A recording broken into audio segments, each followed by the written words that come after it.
content. But if you have any questions or if you can't hear me properly, whatever, please drop those comments in the chat. I am going to go in here and just verify that we are actually live. So let's see. We're here in, let me check on Twitter.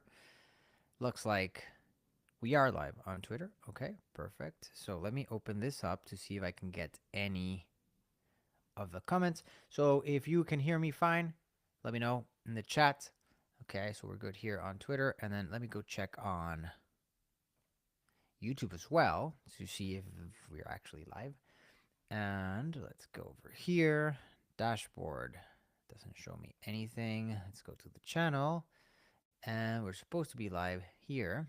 There we are. So we are live here as well. Okay, so YouTube, check. And Twitter, check. So if you have any questions, drop them in the chat. That would be swell. So I'm going to leave this one open here for YouTube, and then I'm going to do X. I'm going to put this sidebar right next to it, so that way we know we're there. And then for LinkedIn, let's bring this one over here as well. So we've got the three chats, and I hope this doesn't just kill my bandwidth. All right, so LinkedIn profile. There we go. And it looks like we're live on LinkedIn as well. So it seems to be working. Let's hear the audio. Okay, perfect. All right, so what I did was I opened the three chats here. So if you have any questions, comments throughout my little video here, you can drop them in the chat. I should be able to see comments on LinkedIn, on X, and on YouTube. So let's see how that goes. And the idea of today's conversation is just to share some of the things that we've used AI before for and some of our clients' websites or different implementations.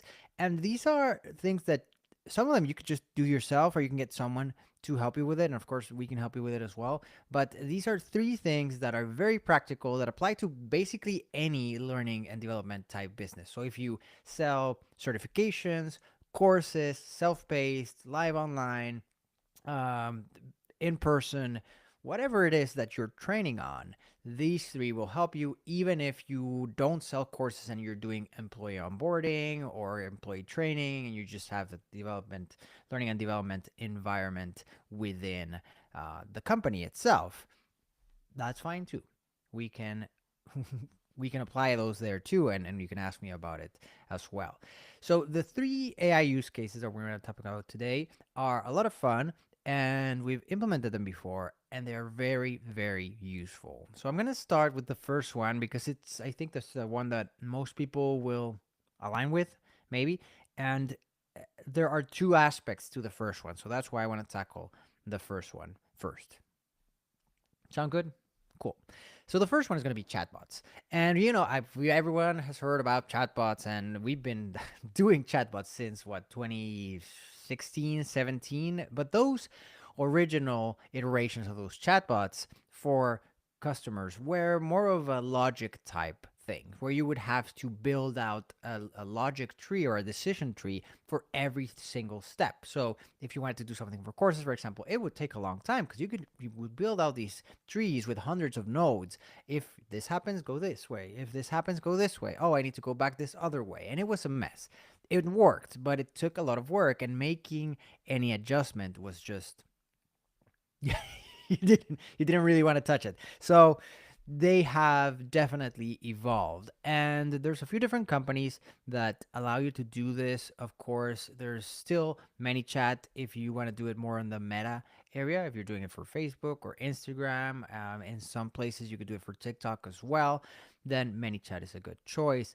If you are doing it for directly on your website, then some of the existing offerings for chat, for live chat, like Intercom, also have some ways to have like a little knowledge base or things like that. But what I'm talking about is a lot more interesting, at least in my opinion, than what we've seen actually implementing it. So, say you want to create a learning pathway. And so before, you would have to create this web page and have everything there and sort of consider what a pathway would be for each type of individual. And it would sort of be quite static. But now you can do these in a very dynamic way that just feels very natural for the learner, but it's also easier for you to maintain. And I'll explain how this all works. So there's a tool called VoiceFlow that we've used before that is very nice. We're still using it. And it allows you to use a visual node-based system to create these chatbots or agents now even. And the premise here is you can create a chat experience both for embedding on your website, but then also for it to work via the phone. So people can call into it, people can text it, it can go to Telegram, it can go to WhatsApp, it could go to all different manner of points. So if your customers are reaching out to you via WhatsApp, you could have this chatbot talk to them via that way. If they're coming in, sorry, through chat SMS, and that can work as well. If they're calling from the phone, we can set up voice agents for that as well. And of course, if they're on your website, it works there also. So it's a great way to manage some of the communication with your customers. Now, specifically talking about learning and development companies, which is what we're talking about today, how can you use it? So, one very nice way to use it is to create learning pathways.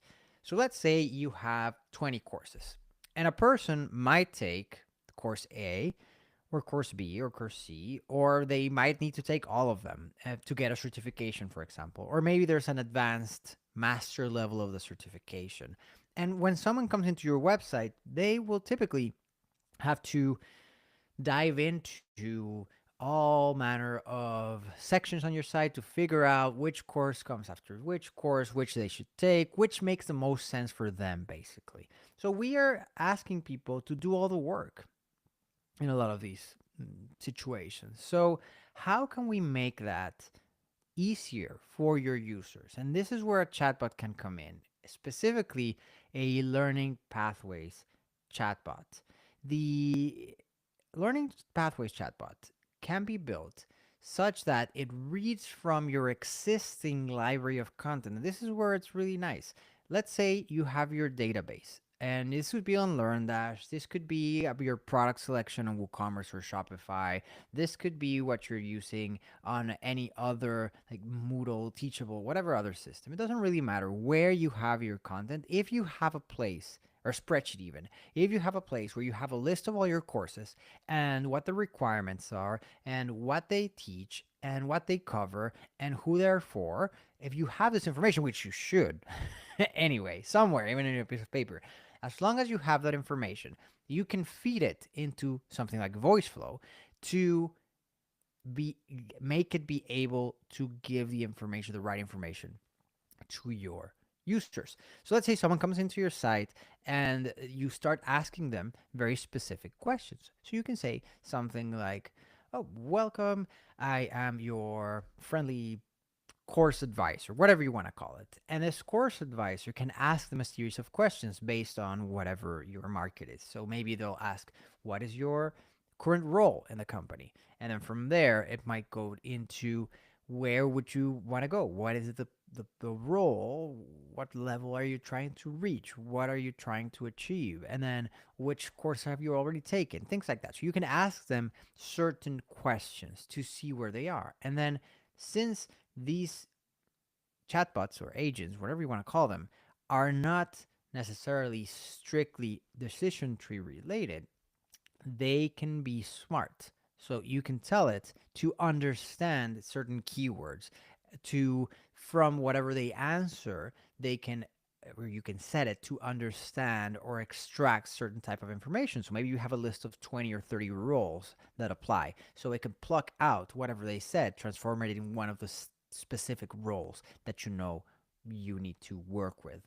And then from there, you can have it ask more clarifying questions to the person dynamically, because using voice flow you can have those flows, but then you can also use LLMs within them, and it's not just one big LLM prompt. Instead, you can have multiple prompts across the whole path. So as people are talking to it, it can know to see, oh, I don't have this information from the person yet, let me ask it. And so it can ask things, and it will always ask in a different way, because you can give it a prompt, and so it will just do it based on whatever the prompt is, dynamically based on what the person is talking with it about, and you're using all that context. And so this might sound a bit technical to some of you, but it's a great way to make the experience a little more unique for each person. And you don't have to make this huge, amazing prompt that does everything for you and maybe make mistakes. In here, you could do step by step, have it in a logical order. It could go through back and forth in that order, and that's fine. But it will make sure that it captures all the information before querying the data. And then the fun part is it then can query your knowledge base specifically talking to your website to pull the information, or you could do that in another batch process kind of way if you have a lot of data. And then it could decide based on that what courses it should suggest to the person, to that unique individual who is talking to it in that moment in time. And that's a lot of fun, right? Because it's giving it very specific advice, which you might have given yourself. And we've tested it, and have been surprised on how well it works compared to what a person would actually tell them, because it's really reading from your data. And if your data changes because you changed something on your website, this can know to pull new data and always be up to date. So it could give them pricing, it could give them bonuses, it could give them coupons, it could give them whatever you want. So this chatbot is not just something that will go through frequently asked questions. You can actually make it helpful for your visitors. And that's, I think, the real benefit of using a chatbot in a learning and development business. And so this would be an AI assisted chatbot, which has some part of it being a flow and some part of it using AI and retrieval augmented generation, for example, to pull data from your knowledge base. Now, there are some newer features that have come out recently where you can create agents, and the agent will know to call different, like an MCP kind of thing, call different tools or different additional agents to, let's say, someone wants to know about their billing. So they're going through the learning pathways process, but then they have questions about their billing. It could transition to another agent that goes and fetches using tools, fetches information about billing to give them the recent invoice or their balance due or things like that. And so you're saving a lot of time for your support staff. You can always have an escape fetch if you want for people to actually talk to a human. But at the end of the day, I'll be honest, if I am looking for a specific answer, like where can I find my latest bill, I prefer the thing just give me the results immediately instead of waiting on hold for an agent, for a real person agent for 5, 10, 15 minutes. And that applies not only to learning and development companies, this applies across the board. If I'm calling the doctor's office, I sometimes don't even want to call them because I know I'm going to be put on hold and wait there for a long time. Whereas if the tool, the chatbot, whatever the thing is, can actually provide the information that I need faster, that's all I need. So the great thing about starting to consider using a chatbot or an AI assisted chatbot within your learning and development business is that you can then start applying and mapping different additional processes. So it can help with learning pathways to suggest courses and what order people should take them in. But then also, it could allow them to look at their billing history, make updates to their account, see what information you have about them, that sort of stuff. And then, of course, there's an additional layer that you can add in, which is more of a learning assistant or teaching assistant role, if you will. So, the teaching assistant role I really like because the teaching assistant role as a chatbot is very helpful. If you've ever taken an online course, you are going through it and then you find that you don't know how to answer something on a quiz or you didn't understand something and it sort of makes sense, but you're confused and you have to ask someone. So you have to wait for the teacher's hours, working hours, whatever method you have for that. Now imagine that you have a chatbot that is right there when they're learning, specific to your students, that they can actually interact with it and ask it information based on the learning material.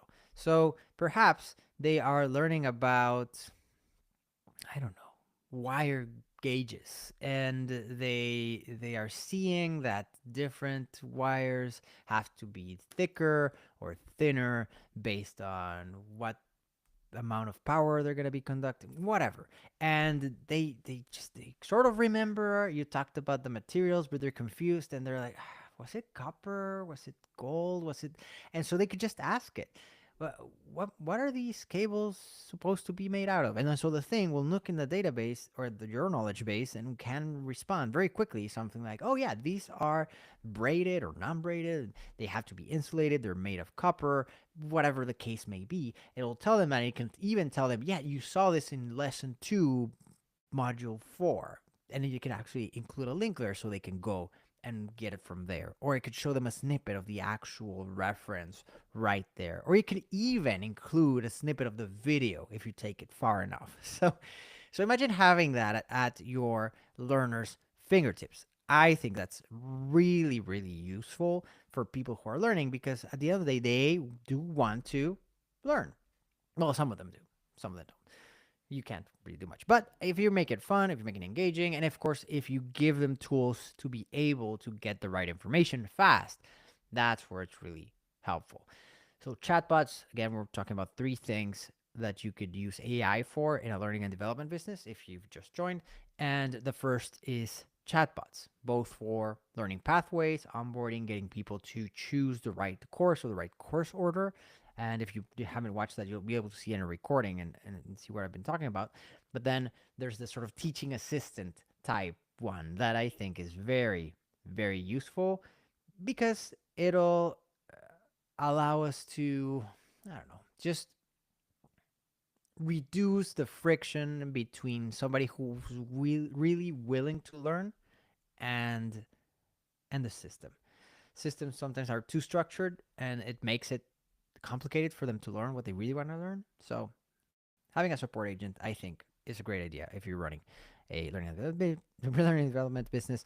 And remember, these can be all interconnected. So that same teaching support assistant can then help someone who's learning get billing information or see what other courses they should take, etc. It doesn't have to be confined to just that use case. So very useful. Now, another way you could use AI in a learning and development business is AI video generation. So AI, I was talking to someone this morning, and they weren't aware of the state of things. And by the way, if you're here, if you're watching live, and you're probably just watching the replay, but if you're watching live, drop a message in the chat. If you have any questions about this, like how this could apply in your business, please, by all means. We're on live on Twitter or X, LinkedIn, and YouTube. At least I think we are. Unless I click something else, and we're streaming to another place as well. But those 3, definitely. And one of these use cases is AI video generation. And where we are right now with AI video generation is really far. It's not for everyone. It's not for everything. I probably wouldn't make it do my own videos, because I could do my own videos. But I have seen many scenarios where, for example, you might already have your course content. Maybe you had it created a long time ago. Maybe it's for a specific certification.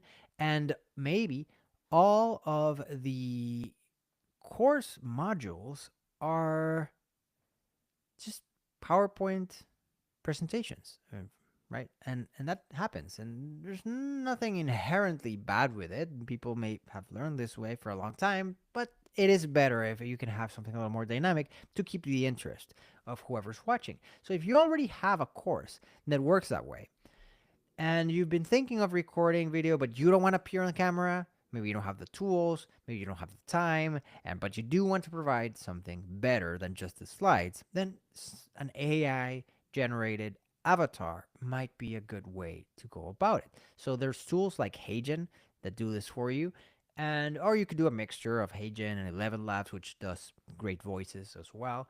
But the premise here is you can either grab an existing model of a person. There are all types of, like, men, women, younger, older, British accent, American accent, Chinese, whatever you want. There's all sorts of variations of these models that you can do, just use out of the box, or you can train your own, so you can have something that looks similar to you or to someone else, or to just no one in particular, just exist.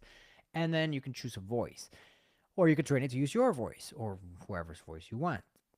And this is great because then you can give it a script, and you could even give it slides. So maybe you already have your slides, but they were just read over as a voiceover. Now imagine you could have someone that looks amicable and funny enough, and they're just giving the content, same content, maybe read better, maybe not. Maybe you keep the original voice. You could also do that. But now it's not only the slides. There's a person or the virtualization of a person talking and giving out the content. And so it makes it more engaging for people who are taking the course, because at least they feel, even if it's not completely real, some sort of connection with a human that's doing micro expressions and everything. So it's not a bad idea. I mean, you could test it. There's free versions of a lot of this that you can use it as a trial. So maybe you have a course that you know works well, or maybe you have a course that is underperforming and you just want to try it out. There's no harm in just going to HeyGen, have it generate an AI avatar based video with the script from that course that you already have, and put it up and compare it and see what your learners say, see what your students say. If they like it, then great, you can make more. If they don't, we're going to get feedback, and maybe they wanted some other type of person reading it, or they identify with some other version of the AI avatar. So there's many things you can do, and then you can mix and match. And if you want to go like really creative, you can have different versions. You can have the English version be one person, the Spanish version be some other person, French version be another person, and it could just change dynamically based on whoever's watching. So that there's many ways you can go about this, but AI video generation is definitely something you could use in your learning and development business. So hope it helps. Now, the last thing I want to talk about is multi tool automation. This we have seen recently quite a bit. So, if you don't know what we do, we, for one, build LMS websites, LMS applications for a lot of companies that sell courses, certification programs, that sort of stuff.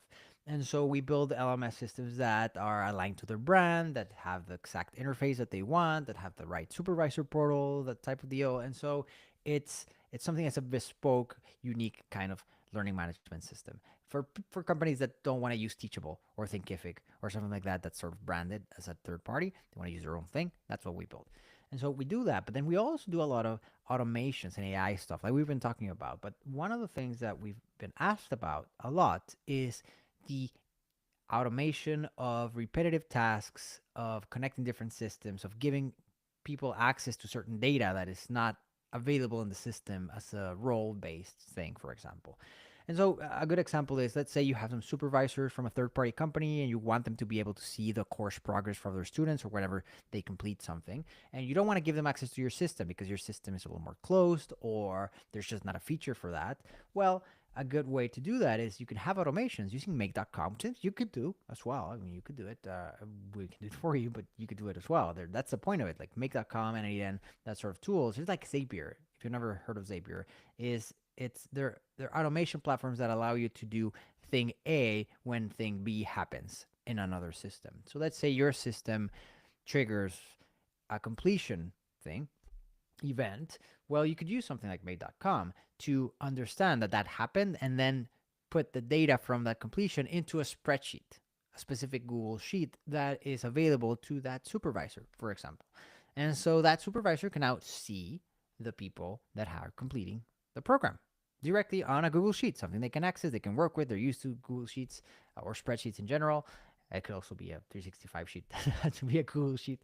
Airtable, it could Notion, whatever you want. You could basically move data around anywhere you want. And so it's a great way to keep your existing system without having to spend too much money recreating it just to get a feature, and add additional features like reporting and things like that. For example, if you're using Airtable is like a glorified spreadsheet, but then it has a lot of extra features and automations in itself too. So let's say you have your main system, you could have an Airtable that receives all the data of the completions, the progress, etc. And then on Airtable, you can create these little dashboards and views that other people can get access to. So it's like a little mini app that they can use to both see information and even get feedback or even give feedback to their students without having to actually use your system. So in some cases, we've seen some instructors have to come in and then use the system, but then you don't want them to use the system, or your system is clunky or whatever. So something like this, you can create a whole separate interface without a lot of code, or no code at all,